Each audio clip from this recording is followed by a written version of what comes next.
BJ Novak. He is John Krasinski. Hey,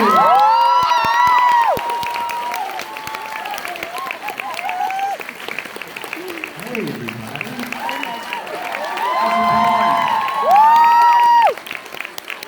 This one's terrible. Let's do these. Yeah. I didn't know you could pause real movies. That's pretty impressive. Somebody just in the back is like, got it. Done. Perfect. Hey, everybody. How's it going? Thank you so much for coming out and seeing this movie. It means so much to us. I really do mean that. Me too. Oh, yeah. We're in this together. We paid her a lot of money to be here tonight. You're home. Yes, I am home. Absolutely. Is it cool? It's the best. It's always the best to come home. I'm lucky enough to have a very loving, communicative, and tight-knit family, so I come back a lot. Just like in the movie. Yeah, just like in the movie. Yeah, exactly. A couple of questions about, well, actually, let's start with this journey of this film. Began something like 7 years ago. You were cast in the movie, and somewhere along the way they decided they couldn't make it and needed some help, and you said yes to that. Tell me why you said yes to that, and then before it got made, you actually, a lot of things happened to you. You were married, someone named Emily, I hear, and became a dad, and so how did that influence the way the film ultimately came up? Good questions. Yeah, I signed on about 6 or 7 years ago. This guy, is it still possible? Yeah, perfect timing. This guy, Jim Strauss, wrote a script, and I had no intention of doing a family movie. I had no intention of doing anything derivative, and then I read this script by this guy, and it was one of the best written scripts I had ever read, so I signed on immediately.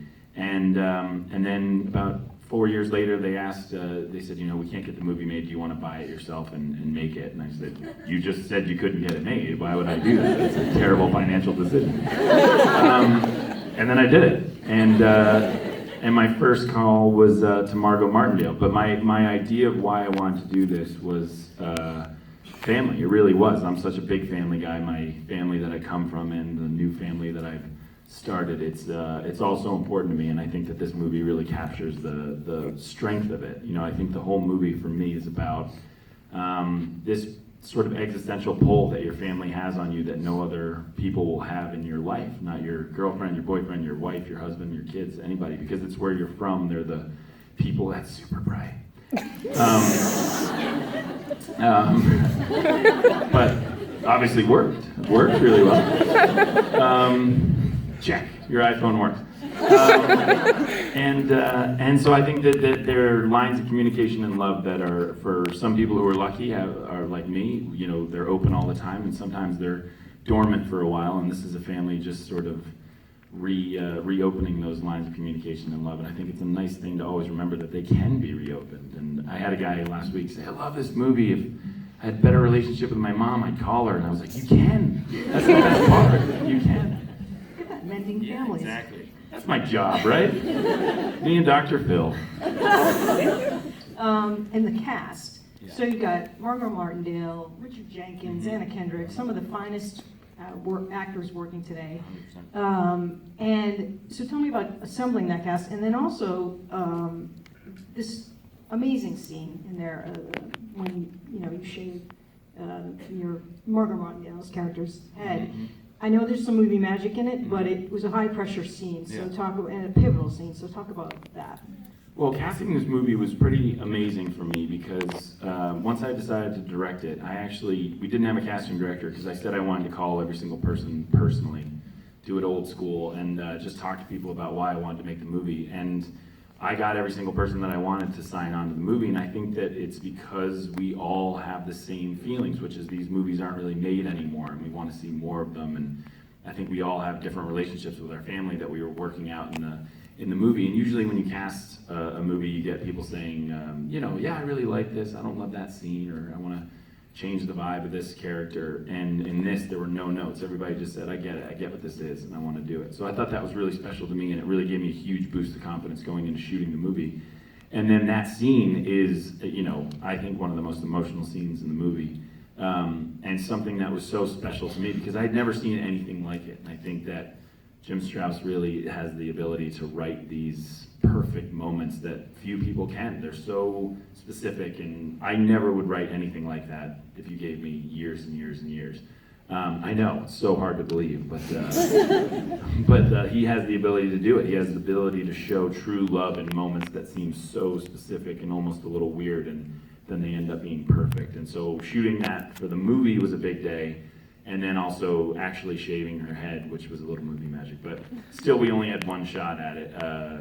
Margot said it was the most vulnerable thing she's ever done in her life and in her career, and she just felt that moment between a family member, she said she was so emotional the whole time because she just imagined that sort of love and the love that it would take, and she, I think it was the scene that made her want to sign on to the movie. That's cool. And last night, at another screening, somebody asked... Nobody else has seen this, just you guys. Special, I promise.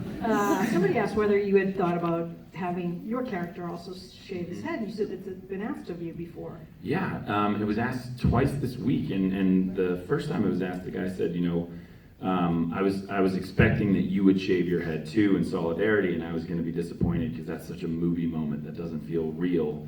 And the fact that you actually do it and there's no irony to it and you go for it, that felt very real to me, and that's why I cried. I wouldn't have cried otherwise. And I was like, first of all, stop being so aggressive about it. And then second of all, thank you for your compliment. That was really, really nice. So this is going to go over to you in one more minute. You don't know about this, but...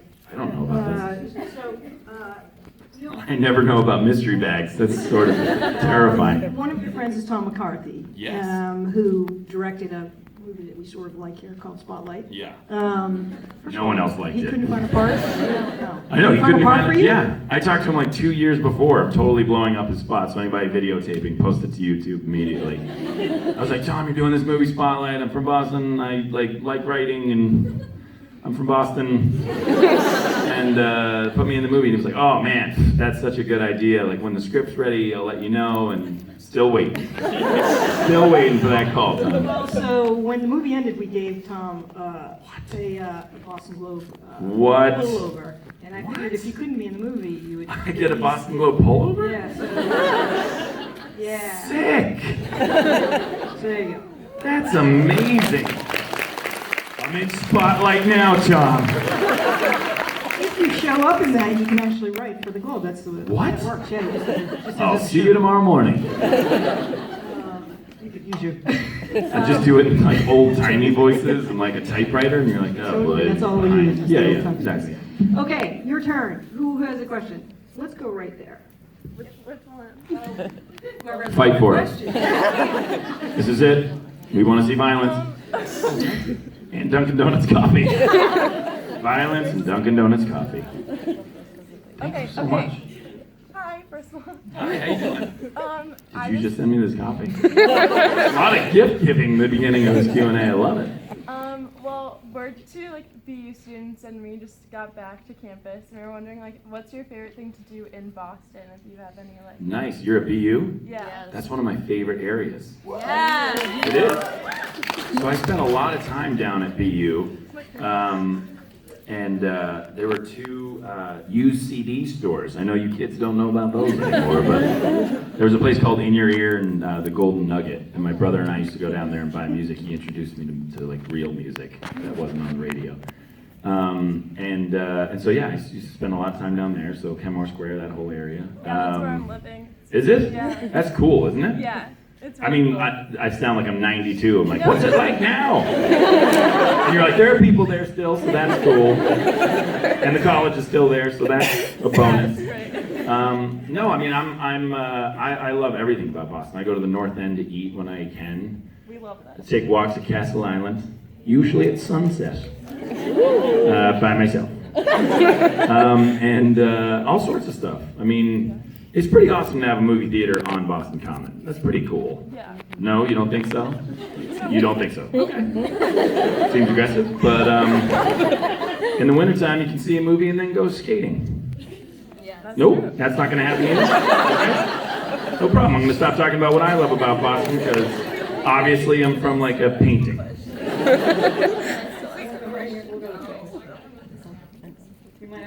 We have to repeat for you guys, right? So, okay. Yes. My name's Jenna. Hi, Jenna. How are you? I know a Jenna. That was like an underhanded office comment. When I first watched the Elvis film, her name was Jenna. I was like, yep, that's me. You were like, yep, I win. Yeah. All right, so we've obviously seen you take part in projects both on and off the screen. In cases like the Hollars, you kind of see you doing both. My question is, as you continue your career in film and television, do you see yourself diving into more behind-the-scenes kind of action, like directing and writing, or do you see yourself focusing more on acting on the screen, or maybe both? Are you a journalist? I'm, Do you want to be a journalist? I'm thinking about it. You should be. It was a very well prepared question. That's a good question. She asked what I wanted to do in the future. Do I want to go more in front of the camera, behind the camera? I want to do anything that's fun. I mean, here's the truth. The truth is, I've said this before, but it's true. I really am living a lottery ticket life. I feel like I'm in a fantasy camp. I don't know if you ever watched that Seinfeld where Kramer's whole life is a fantasy camp. I kind of feel like I'm Kramer all the time. And I feel like the only way to make sense of this, I don't feel that I necessarily deserve this by any means. Who does deserve anything like this? But what I'm trying to do is deserve to stay here. And the only way to do that is to earn my keep. And so I want to keep doing things and keep taking chances and taking risks and bringing small scripts that this was around for 10 years before it got made. And I'm so happy that I had anything to do with it just because I love the script so much. And so I started a production company, which is really exciting. And so we're making television shows and movies and stuff like that. So I just like to stay busy, but it's all about doing fun stuff. So The Office really was everything and is everything to me because it started everything. I was a waiter before I did it. So that's always going to be the coolest, most special thing I ever do. But it also allowed me to do all these cool things and wait and take a chance and do fun stuff. And so as long as the story's really good, I'm into that. So the cool thing is recently I've been able to do stuff I love. Not just stuff I like, but love. And so if I can keep doing that, that would be great. But yes, I would like to keep directing if you'll have me. And I'm writing something this fall, so that'll be fun, hopefully. Not to say it will be made, but it'll be written. Hopefully, maybe not. See? Even I don't have self-confidence. Anyway, but great question. Okay, in the back, yeah, right there. Sure. What were your favorite and least favorite parts about directing and starring your own? Good question. This movie in particular was very easy to direct and act in, which I know sounds obnoxious, but it's true. The reason why is because I had a stellar cast. I mean, stellar cast. I was basically taking acting lessons every single day. When you're 2 feet away from Miss Margot Martindale, which I have to just stop and say is, to me, that's one of the best performances I've seen in a very, very long time. So she's not here, but let's pretend she is. And so when she signed on to do this, I knew we had something special. And then Richard Jenkins wrote me an email. He said, yeah, I like the script. If you can get Margot Martindale, I'll do it. And I wrote back, ha, ha, ha. And he wrote back, oh, I'm not kidding.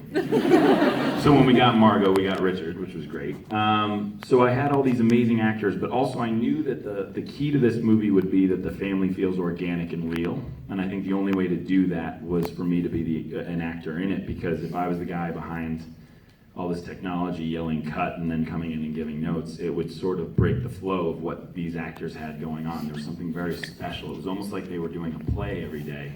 And I was able to keep that going by just talking to them very quietly. We didn't call cut, we just let the camera run a bit, and it was really nice. It was really fun and organic, and I think the key to the movie. So to me, it actually helped a great deal to be the actor and the director on this one. Okay, so right there. Really? Pretty short. Hi. Hi. Congratulations.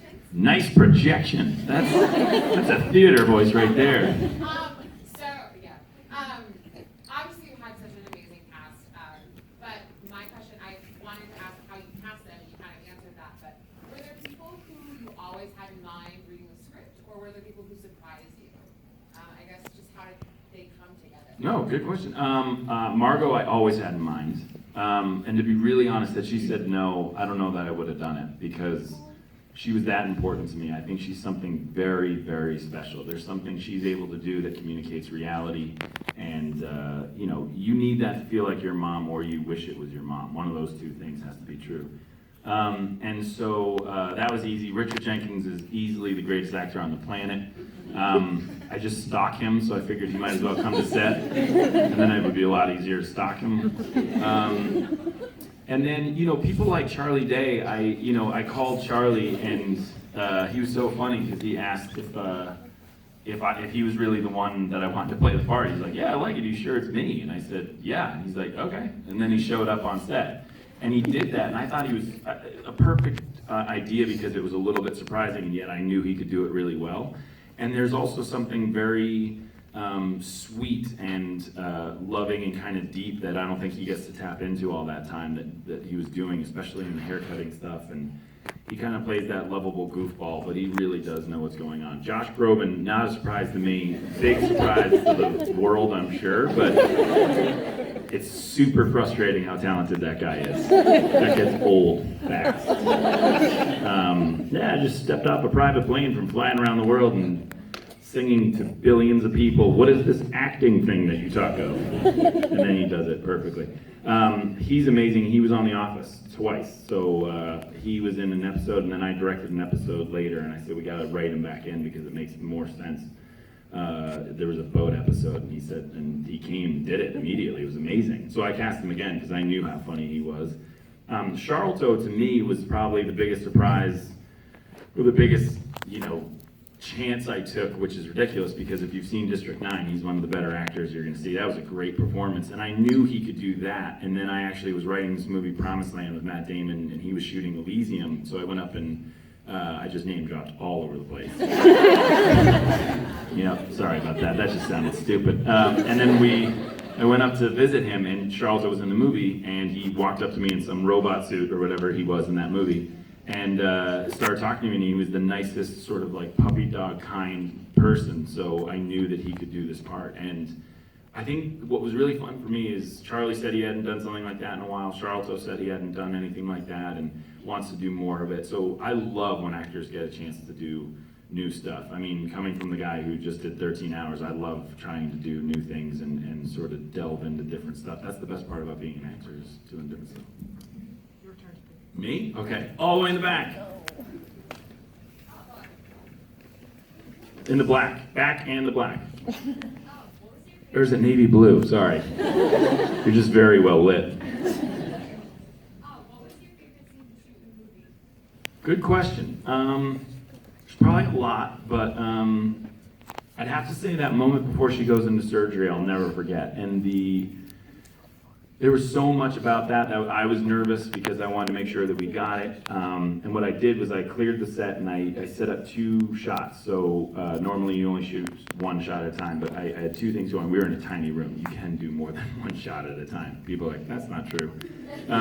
So it was a really tight space, and we figured out how to do a really wide shot and a really close shot. And I said, it was 7:30 in the morning. You could still smell the coffee and donuts in the air. And I said, listen, if you need some time to get going, we can start in a wide shot and slowly move in. And she said, no, I want to go right now. So the shot you see, the performance you see, is her first and only take of that moment. And that just shows you how insanely talented she is. It also shows you that that's not a performance. There was something vulnerable and primal and amazing that happened there, and she did it for me. I feel so honored that she did that for me. And then the biggest learning lesson for me was, I then said, oh my God, that was amazing, we got it, I'm gonna move on, we're gonna shoot all these other actors, so just, cool it. And she brought it every single time, and there was no camera on her, and she did it for all the other actors to feel whatever. And I couldn't believe it. I mean, that's just not necessary whatsoever, and yet that's what a real actor does. That's what a really, really talented person will do, because they understand that it's not about them. It's about the whole movie has to work, or none of it works. And so movies is kind of the weirdest good, it's one of the best team sports, really. So she knew that. So to me, that was such a really special day. I learned so much and was really moved that day. Definitely cried all over the place on that scene. I was like, let me go check to make sure we have it, but I think we do. I'm also a crier, so I'll be crying by the end of this Q&A. Don't worry. You have your hand up. You have your hand up. Really? I just burned my tongue when you said hi to me. That's what you do to people.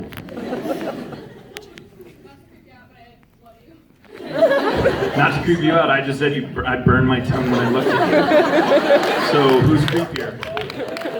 I think it's me. Awesome. So my question is, as a director, really, what draws you to a script? Like, what do you see that makes it like? Really good question. There's got to be something that connects in a very visceral way. It can't just be a story. You know what I mean? You can't just tell a story about people. It's that weird thing that they talk about, like an X factor, but it's because it's got to feel personal in some way to me. I have to feel like there's something very important. And I try to do that certainly in the movies that I've done recently. There's got to be something that I feel very personal to. It's beyond the story. And I think that there's just, for me, it's specificity. You know what I mean? Like if you're going to tell, especially in a world where there's so many remakes and there's so many genres being told, right? I mean, like look at something like The Walking Dead. I thought I had seen as many zombie things as I was ever going to see. And then you have a show like The Walking Dead, which is amazing. And so it's all about specificity. I remember my first writing class in college, my teacher said, first thing she said, which was pretty harsh, but it was totally true. She said, everything that could be written has been written. It's all been done. So the only thing you can do is make it specific to you. And I thought, wow, that's kind of that's a bubble deflator on day one. But it was absolutely true. And she, this is a perfect example. How many family movies have you seen? Probably a whole lot. And I always connect to the ones that feel specific and connect and make you feel something because there's a part of you in there. My goal and the magic trick that Jim did is his name's still up there. Yes! No look. Is that at some point in the script when I read it and some point in the movie, wherever it happens, I think that family stops being the family on screen and they become projections of your own family, good or bad. You know what I mean? And that's really fantastic. And so again, it's just got to be something personal. So my advice to you is, I've given this advice several times this week, but it's true. Write what you love and what you think is right. And then when you think it's really right, then hand it to somebody else. Do you know what I mean? I mean, get input from your friends all the time. But, especially when you go to make a movie, the first thing they'll say is like, can you make the guy a girl? Can you make the girl a guy? Can you make that dog talk? And then we have a movie. And you're like, okay, hold on. So before all that happens, make sure that you have a movie that you love first. Okay, a couple more. Sure, right in front. So I was crying for like the second half. But, Yeah. A lot of that I thought was the music, so I was wondering how you went about choosing the music. Great question. Love talking about music. I do live my life by a soundtrack. That's true. I'm like in a Cameron Crowe movie all the time. To me, these were the songs that I was listening to when I was location scouting, when I was doing little rewrites, when I read the script. So I was listening to these songs over and over, and I kind of get into an obsessive groove with certain songs. And the first thing a producer will tell you is don't fall in love with songs because you'll never get them on a soundtrack. And luckily, I was the producer on this one. And so I fought it out with myself. It was pretty weird. And then I just called Josh Ritter. And Josh Ritter, I think, is one of the most talented dudes out there right now. And I called him and I said, this is what the movie is. This is what it's about. This is what I'm going for. This is why I think your movie would be music would be special. And here are 4 or 5 songs I was thinking about. Just let me know. And after we talked, he just said, any song, take the whole catalog. Anything you want, you can use. And that's when you know you're on to something special and fun, and hopefully a lot more people will connect to it because everybody felt like this story felt specific to them in a way. And the same thing happened with Head and the Heart. I mean, I met them at the Jimmy Kimmel show and went in and they were like, are you? And before they could say anything, I was like, oh my God, it's the Head and the Heart. And I said, I'm going to ask you to be in a movie someday, but you don't know when it is. And they didn't think I was being for real. And I was being for real. Here it is. And then the biggest one that even I didn't think we'd get is Wilco, because Wilco is one of my favorite bands of all time. And called the manager. If you've ever seen the documentary, their manager, Tony's the greatest. And one phone call, same thing. He had some connection to a story like this and just said, absolutely, you can have the song. And Airline to Heaven's one of the best songs ever. You could just shut the lights off and play that song. And people are like, great movie! All right, we'll go here because we got short Been waiting. She's exhausted. So I have a comment and question. The comment is, as far as the shaving the head scene goes, I actually had the privilege of shaving my mother's head when she went through chemo. No way. And I find myself kind of rolling my eyes at a lot of the cliche movies about cancer that kind of romanticize it, and I really thought that scene in particular was really authentic. So I commend the filming and the writing thank of that you. because, yeah, I thought it was really That's genuine. phenomenal. Truly, that's one of the best compliments we've ever gotten, so thank you. No, thank you.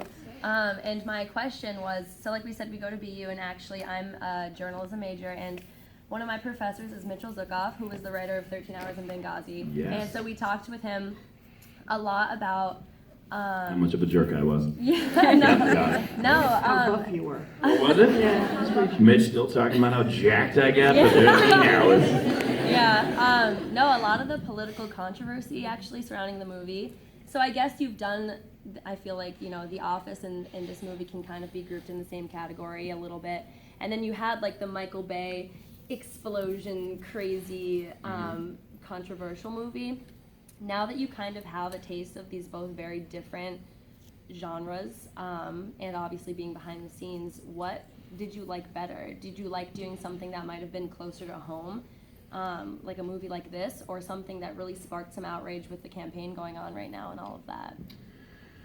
Well, let me see. I'll take part 12 first. No, I mean, at the end of the day, again, it really is the story and my connection to the story. So I certainly had no intention, nor do I care whatsoever about joining a movie because it's political. I'll never join a movie because it's political. I will join a movie because I love something about it. I come from a huge military family.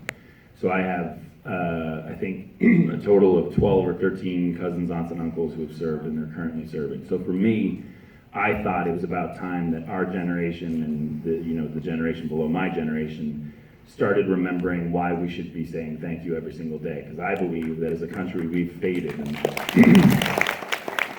so I hadn't read a script that was the true definition of heroism like that in a long, long time. The other thing about that movie, and I'm sure Mitchell will tell you, is to me politics was out the window the second I signed on, because in the script, the night that it happened, there were no politics. There were just a bunch of people trying to survive and a lot of heroes protecting a lot of people. So this whole thing about like, oh, it's all political, and I was like, yeah, that was a lot of months later. But at the time, the story we're telling, which is that to me that was the biggest controversy, which was in the midst of all the politics, you forgot to talk about the real heroes and consistently forgot to talk about the real heroes, and I think that's ridiculously awful. So that's why I did that movie. And so the funny thing about that is that movie, as huge and big and action-packed as it was, felt extremely personal because we had the real guys on set with us all the time. So again, every time I got in front of that camera, for the most part, I was getting in front of the camera to tell a very specific story, and a story about a guy who I knew very well now, who has 3 kids and a wife and is the most unbelievably loving, wonderful, calm, quiet guy who is, you know, in the movie of all superhero, world of all superheroes, is the best hero of all time. And so that's what I was doing in that thing. And so in this movie, I was trying to tell a story about my family via this other family. So it's just about trying to connect to it in a very real way. As far as which one I like better, I mean, it's like being in the circus, you know what I mean? It's like one person asks you, like, you get to be on the trapeze today, and then the next day they say you get to be, you know, training the elephants. It's like, it's all, like I said, a fantasy camp. So I'm just so psyched to be here. I'm so lucky to even be here. So if people give me jobs, I'll just do those jobs as long as they're fun. So, but good question, and thank you for making me talk about politics again. Your next role is Jack Ryan. Yes, which I'm doing only because of political reasons. Yeah, I'm doing that next, and so that's kind of in between. It's a character that I love in the books, the Tom Clancy books. If anybody's read them, they're amazing, and the movies were pretty great too. So we have time for one more. Who's got the best question? I'm not doing it. You're gonna blow it. So. All right. So there's like a lot of pointing going on this side. So She's pregnant, so I think like. okay. So you win. As the token pregnant lady sappy question, knowing that it was a 10-year journey to make the film and you did in your personal sort of family, did it change the way that you approach the story over time? You did good. That's the best question ever. It did. So, like, you know, you're right. When I signed on 6 or 7 years ago, I wasn't married, didn't have kids. And to say that my interpretation of this movie has changed that would be the greatest understatement in the world. All the cliches are true. I started directing when my daughter was 4.5 months old. And so my brain, my heart, and my soul were exploding. I was a totally different person. And also probably just much more wide open. So yes, I understood the idea of a guy at the doorstep of having a baby, but more importantly, like I was talking about, like I was just so hugely connected to this much more existential and very esoteric sounding stuff, but it was real to me all of a sudden. Like normally I would have rolled my eyes at it, and then the idea of like understanding your parents better, feeling lucky that I had brothers, started thinking about things like my family name and lineage and my grandparents and the sacrifices they made. Like all that stuff started flooding down when you have a kid, and so I put a lot of that into the movie, and it's been, you know, and it's great because this character and I were very different in that respect. I couldn't wait to have kids. But at the same time, I understood there is that moment. Is this your first? Yeah. Oh, God, congratulations. It's gonna be really fun. You're gonna love it. But there is that moment, there's literally the razor's edge between your old life and your new life, and it's just so awesome, but you can understand that moment of not knowing the two between it. By the way, speaking of The Office, I'll tell you the best advice I ever got on having kids, which I'm sure you don't need any more advice, because nobody gives you advice when they see you're pregnant. My driver told me all about breastfeeding the other day. Oh, good. Who better than? Yeah, exactly. Who better than the Uber driver? And by the way, was it a dude? Oh, okay, at least it was a woman, so. It was a dude? Telling you about breastfeeding? Oh. Our world's awesome. Yeah, so the best advice he gave me about it, because this was before I had kids, I asked him, and he very poignantly said, it's like you have a favorite book, and you've been reading it over and over and over and over since you were a kid, and there's nothing better than it. And then one day you put it down because someone recommended you this other book, and it's your favorite book, you cannot put it down. And so the two things live completely separately, but they are the same, if not bigger amounts of love. And I just thought that was so unbelievably poignant. And that'll be quoted on some internet site tomorrow, so that was for you. So, if people like this movie, and of course they did, what should they do about that? I guess you should go tell me. She's like, what should they do? Leading the witness. No, guys, it means so much for me, and I gotta say, when you go out trying to promote a movie, normally I say that it's you're like, hey, I acted in it, go see it. And then this one having nothing to do with me as a director or an actor, I just love these movies. One, then I get to see the next one of the next director and cast and writer who do it. And I think these movies are important, not just family movies, but any movies that sort of make you feel stuff. So thank you guys so much for showing up. Really appreciate it.